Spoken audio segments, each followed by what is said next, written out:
Vamos iniciar falando do infarto, tá bom? Vamos começar aqui.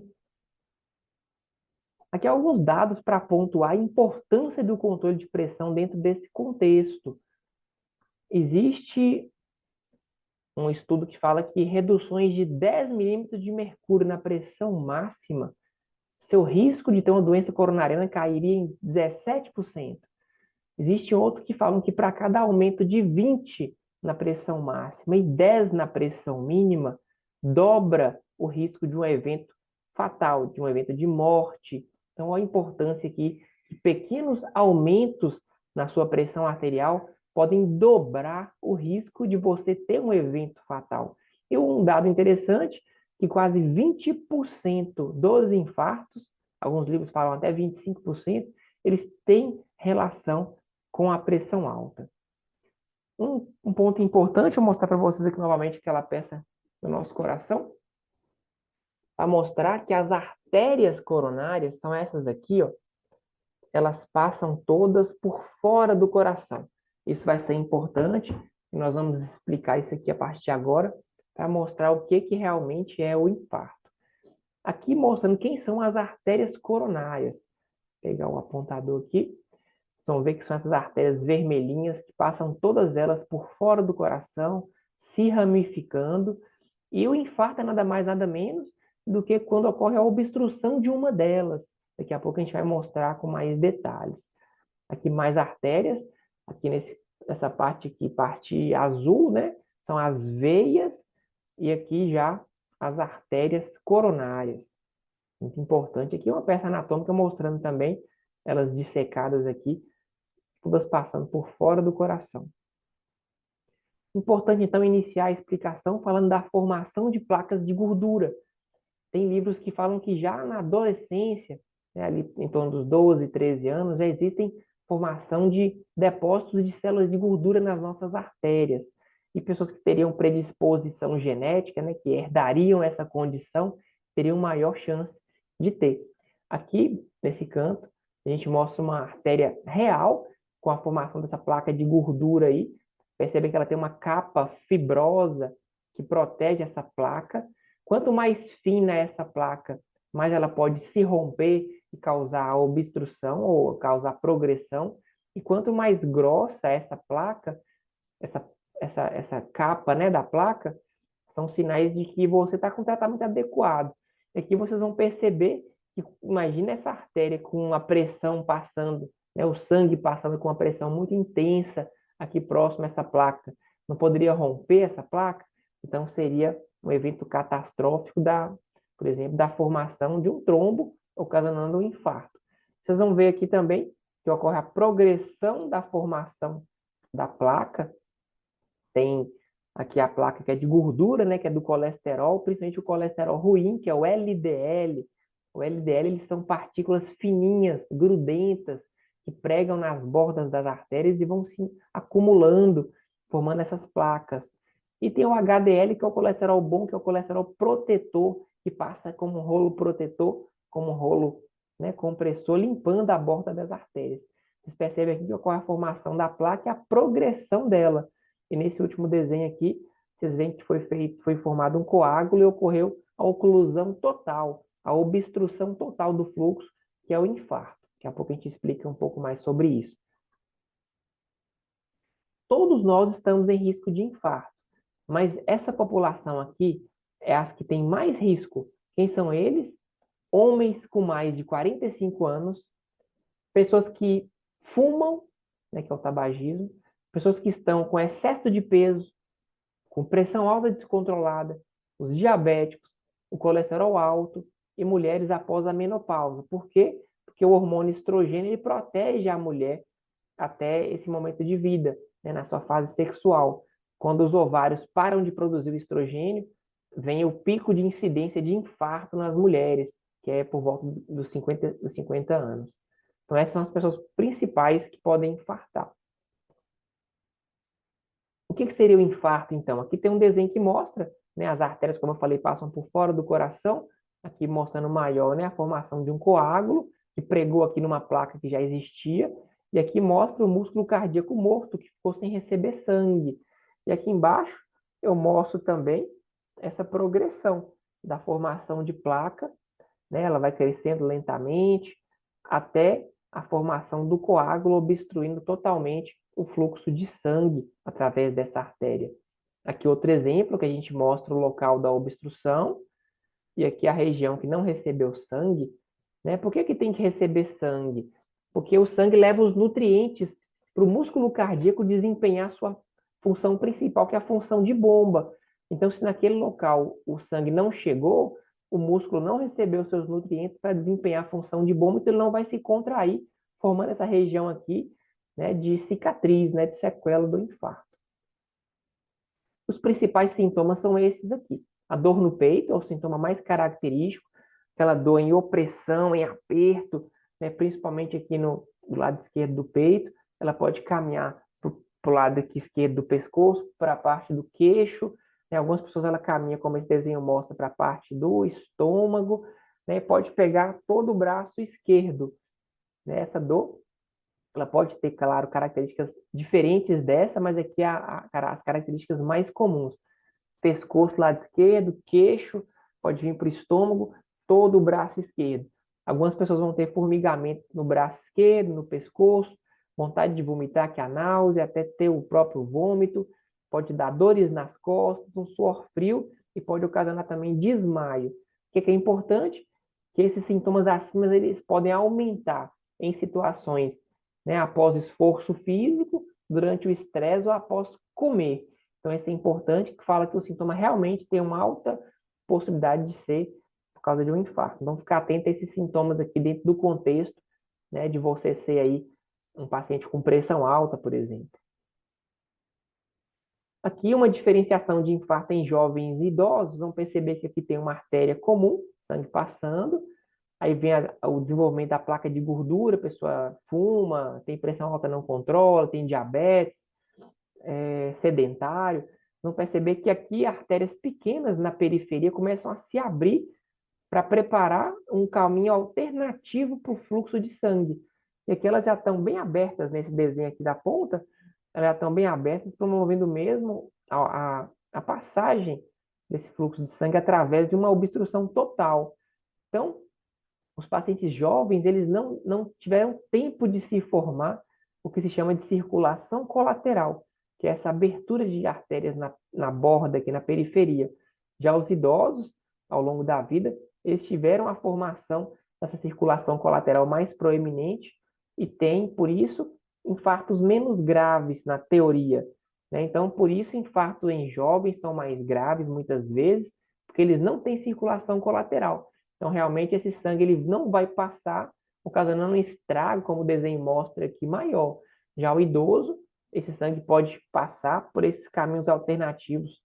Aqui tem um desenho de um cateterismo mostrando nesse exemplo aqui várias artériazinhas pequenas, que são a circulação colateral desse idoso.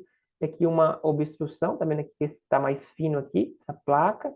E essa paciente não tem circulação colateral. É um paciente jovem, mostrando aqui a diferença do que protege os idosos e o que não protege os jovens, diferenciando os infartos mais graves nos jovens. A gente não vê direto aí que fulano, uma pessoa jovem, infartou e morreu, muitas vezes por causa dela não ter tido tempo da formação da circulação colateral. Todo infarto é igual? Isso aqui é uma pergunta que a gente escuta muito no consultório. E aqui mostrando para vocês o seguinte, a gente tem aqui as artérias coronárias, como eu falei, passando por fora do coração. Imagina que a obstrução ela é aqui nessa parte distal, essa parte final aqui, ó, a areazinha que vai ficar sem receber sangue. Outro caso aqui, a obstrução na parte do meio do coração, ó, como é que essa área que vai sofrer, vai ficar sem receber o sangue, vai ser maior. Ao passo que se a obstrução ocorre aqui no início da artéria, ó que região grande que vai ficar sem receber sangue. Então, olha aqui a diferença, né? Então, todo infarto não é igual. Existem infartos mais graves e infartos menos graves. A gente tem que torcer sempre para o infarto ser pequeno, né? E torcer para sempre ser tratado a tempo, né? E ver aqui a diferença nessa próxima pergunta. Todo infarto mata? Fica fácil de entender que esses infartos maiores, eles têm maior chance de matar, porque pegou uma área maior, dá um comprometimento cardíaco maior, uma chance maior de arritmias graves, uma chance maior de insuficiência cardíaca, consequentemente, podendo matar mais.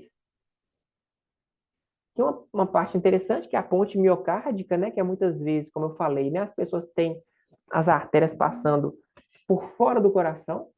Em algumas situações, essa artéria, ela entra no coração, ela entra no músculo do coração. Tá aqui, ó, o músculo cardíaco, né? Dá até para pegar aqui da nossa peça anatômica. Tá vendo aqui o músculo do coração, né? E as artérias passando, todas elas por fora, todas por fora. Vocês vão perceber, né, que no caso aqui do exemplo aqui da figura, aqui é o comum passando por fora e aqui ela passa por dentro.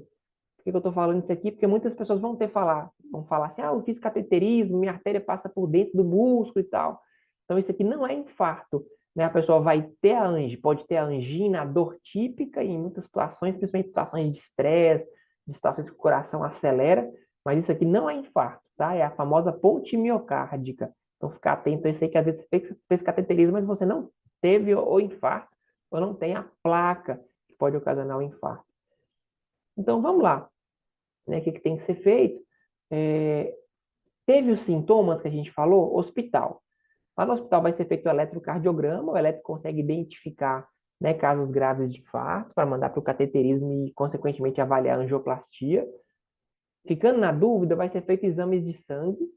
Então, muitas vezes esse paciente, né, você aí, se sentir uma dor, algum parente, vocês vão ter que fazer o exame de sangue e existe o que a gente chama de curva, né, de enzimas, porque tem que ter o tempo delas se alterarem. Às vezes, se você chega no hospital no momento precoce, né, no início de um infarto, o médico não tendo certeza, vai pedir para essa enzima ser repetida daqui a algumas horas. Então, você vai fazer um exame de sangue assim, chega um exame de sangue algumas horas depois. Então, isso é muito comum de acontecer. E se confirmando o diagnóstico do infarto, a primeira coisa que é feita, uso de algumas medicações padrões, AS, clopidogrel, heparina, e muitas vezes algumas medicações também que tratam pressão alta, como captopril, enalapril, atenolol, metoprolol, são também medicações usadas nessa fase aguda, nessa fase inicial do infarto. Aqui a importância do eletrocardiograma, né? Cada plaquinha daquelas que se coloca no tórax no momento de se fazer o eletro, ela é como se fosse um olho que identifica regiões do coração. E essas regiões têm artérias que passam por lá. Então, pelo eletrocardiograma, o médico consegue muitas vezes identificar se seu infarto é mais grave ou menos grave. Se ele pega uma artéria mais importante ou menos importante. Então, a importância de casos de dor aguda, sempre ter um eletro para orientar naquele momento. Tá bom? Aqui um desenho interessante, ó, a placa de gordura, né, a formação do trombo, que é o coágulo. E como é que eu trato isso aqui? Abrindo essa artéria. Né? Como é que eu trato esse infarto aqui? Com remédios na veia, que são os trombolíticos, eles viriam a dissolver esse coágulo. Posso fazer a angioplastia, que eu vou explicar posteriormente, ou a cirurgia de revascularização, que é a ponte de safena. Tem uma condição que eu não falei, que é a condição de pessoas que têm espasmo, né? As artérias se contraem, mesmo sem ter placas. São situações também que podem ocorrer, né? Situações de infarto. É muito comum em usuários de droga, como a cocaína, por exemplo. Mas o infarto relacionado à pressão alta, geralmente é infarto de pessoas que têm a placa de gordura, porque a pressão ao longo do tempo vai machucando, lesando, estragando essa placa, fazendo com que ela vá crescendo. Em determinado momento pode estragar de tal ponto que solte um pedaço e forme até a questão de um coágulo, causando a sua obstrução. Aqui é uma diferença interessante também de infarto e angina, aqui um corte de artéria mostrando a obstrução total por um coágulo, e aqui um corte de uma artéria mostrando alguns espaços aqui ainda que o sangue passaria. Então, a angina é instável, como se fosse o início de um infarto. Né? Um pouco de sangue ainda passa, mas essa pessoa ainda não tem o infarto propriamente dito. Mas é uma situação grave também, que tem que ser feita a desobstrução. Né? Isso aqui é o que a gente quer, às vezes, fazer um teste ergométrico, descobrir em você que tem pressão alta, descobrir antes de você ter o infarto, para poder fazer uma angioplastia programada e que isso não seja de urgência, como é o caso do infarto. Aqui, mostrando o fluxo passando com dificuldade, passou aqui rápido, né? No caso do hipertenso não controlado, machucou essa placa, formou o coágulo, sangue não passa, infarto. Cateterismo e angioplastia. O cateterismo ele é um exame, então se você fez o cateterismo e não fez a angioplastia, foi só o exame, né? Mas se você fez o cateterismo e depois desentupiu essa veia, aí sim foi a angioplastia. O que é angioplastia? a gente passa o catéter, a gente insufla o balão na placa, no lugar que está obstruído. Esse balão deixa um aramezinho lá, que é o stent, nessa malha de ferro aqui, e ela fica protegendo ali a artéria daquela obstrução, deixando a veia aberta, né, a artéria aberta. Aqui um desenho interessante mostrando também a placa de gordura, passa o catéter, o balão insufla e a molinha fica lá. Aqui também mostrando, né, o balão insuflado, a molinha do stent lá. E tem pessoas que fazem a ponte de safena, que é a cirurgia de peito aberto, né? Aqui a região que tira a safena, que é na perna, e que é a região do tórax do peito, né? Que foi suturada. Como é que a cirurgia tira um pedaço da artéria, da veia, no caso da veia, né? Safena da perna, e faz um desvio. Tá vendo que aqui, como mostra o pointer, tá aqui obstruído, não dava para fazer angioplastia, colocou-se a safena aqui, ó. Então o sangue ele contorna e chega na parte mais da ponta do coração aqui, atravessando, né, essa região que tinha a obstrução. Aqui vários exemplos, a ponte da artéria mamária, passando da obstrução, aqui uma safena com mamária, e vários tipos que podem ser feitos, né? Tem pessoas que têm várias pontes no coração, aqui 2 safenas e uma mamária, então várias possibilidades do tratamento com peito aberto também. Eu já mostrei. Vou passar aqui. E aqui é uma imagem interessante para mostrar o quê? Um ponto importante da nossa aula, que a doença continua lá. Tá vendo que a placa de gordura continua lá, mesmo depois que você colocou ali o stent? Então, a importância de você aí que está me assistindo. Você já infartou, tem pressão alta, você tem que controlar a sua pressão. Você tem que atingir a sua meta de colesterol, você tem que controlar seu diabetes, tem que fazer seu exercício, porque a placa continua lá e ela tem que ser combatida, ela não pode progredir. Pessoas que não adequam o estilo de vida, não param de fumar, não fazem exercícios, vão ter novos infartos, talvez mais graves, e talvez vão ocasionar morte. Aqui um desenho mostrando um infarto de sucesso, que o paciente tem a parte verdinha, que é o músculo cardíaco preservado, poucas regiões de cicatriz, e aqui o infarto que teve um insucesso, né? Essa parte preta aqui na ponta do coração, a parte que não deu tempo de salvar. Então, a importância de procurar o médico no momento correto, identificar os sintomas e tratar de maneira correta, tá bom, pessoal? Espero que tenham gostado dessa primeira aula, falando sobre infarto, uma doença grave que você pode prevenir controlando a sua pressão arterial. Até mais, daqui a pouco a gente volta com mais aulas aí.